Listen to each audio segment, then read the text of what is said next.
ایسی قربانی جس میں کئی حصہ دار ہوں، یعنی جسے حصہ داری والی قربانی کہتے ہیں، اس کے 5 اہم مسائل ہیں جن کا جاننا آپ کے لیے انتہائی ضروری ہے۔ اس کی وجہ یہ ہے تقریباً 90% قربانیاں ہماری ایسی ہوتی ہیں جس میں گھروں سے ایک ایک دو دو ہوتے ہیں، اور یوں محلے سے مل کر، خاندان سے مل کر 7 بندے پورے کر کے قربانی کا جانور خرید کر اللہ کے نام پر قربان کیا جاتا ہے۔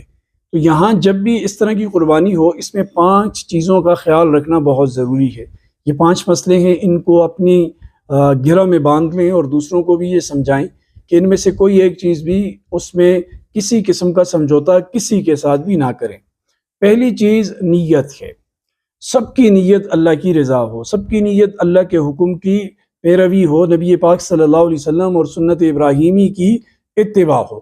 اگر کسی ایک کی نیت بھی گوشت کھانے کی ہوئی، اس کی اپنی قربانی بھی نہیں ہوگی، اور اس کی قربانی کے نہ ہونے کی وجہ سے باقی جو 6 شریک تھے ان کی قربانی بھی نہیں ہوگی۔ تو پہلا کام آپ یہ کریں کہ جن کو آپ حصہ دار بنائیں انہیں تبلیغ کریں، انہیں سمجھائیں، انہیں کہیں کہ یہاں نیت کیا رکھنی ہے۔ سب سے اہم چیز جو ہے وہ انسان کی نیت ہے۔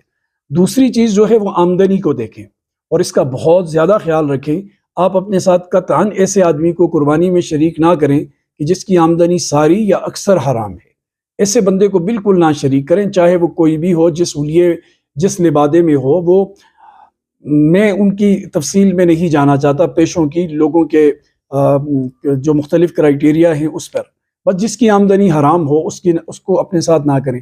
جس کی آمدنی اکثر حرام ہے یا ساری حرام ہے، اس کو آپ نے قربانی میں شریک کر لیا تو قربانی نہیں ہوگی۔ یہ 2 چیزیں ہو گئی۔ تیسری چیز جس کا آپ نے بہت زیادہ خیال رکھنا ہے وہ یہ ہے کہ ایک حصے میں شراکت داری نہ ہو غلطی سے بھی۔ کبھی ایسا ہو جاتا ہے کہ 6 شریک مل جاتے ہیں، 7واں نہیں ملتا، تو 2 بندے کہتے ہیں آدھا تمہارا آدھا میرا، یہ حصہ ہم دونوں آپس میں تقسیم کر دیں گے۔ اس کو تجزی کہا جاتا ہے۔ ایک حصے کے اندر تجزی کرنا بالکل ناجائز ہے۔ یہ اس کی قربانی بھی نہیں ہوئی، باقی 6 کی بھی نہیں ہوئی۔ اس کو دوسری طرح یوں بھی کیا جاتا ہے کہ بچے اپنی قربانیاں کر رہے ہوتے ہیں اور والد صاحب یا والدہ کی قربانی وہ مجتمع ہو کر سب پیسے اکٹھا کر کے کرتے ہیں، کہ مثال کے طور پہ 3 بھائی ہیں، وہ کر رہے ہیں 15,000 روپے حصہ ہے، 5 ایک دیتا ہے، 5 دوسرا، 5 تیسرا۔ پھر جب قربانی ہو جاتی ہے اس حصے کو وہ تینوں پر تقسیم کر دیتے ہیں، گوشت وغیرہ سارے کو۔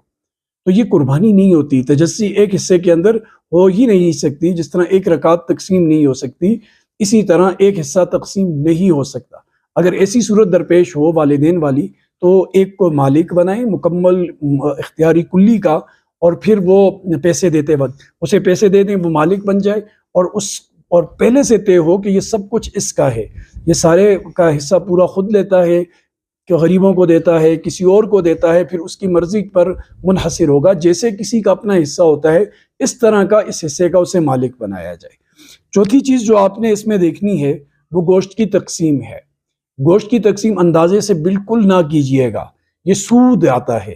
مثال کے طور پر ایک بندے نے گوشت لے لیا، دوسرے نے لے لیا، ایک کو 7 کلو ملا، دوسرے کو 7.5 کلو ملا، تو یہ 7 کلو کے بدلے میں اس کو 7.5 کلو ملا، تو یہی تو سود ہے۔ جیسے 7 روپے کے بدلے میں کسی کو 7.5 روپے دینا۔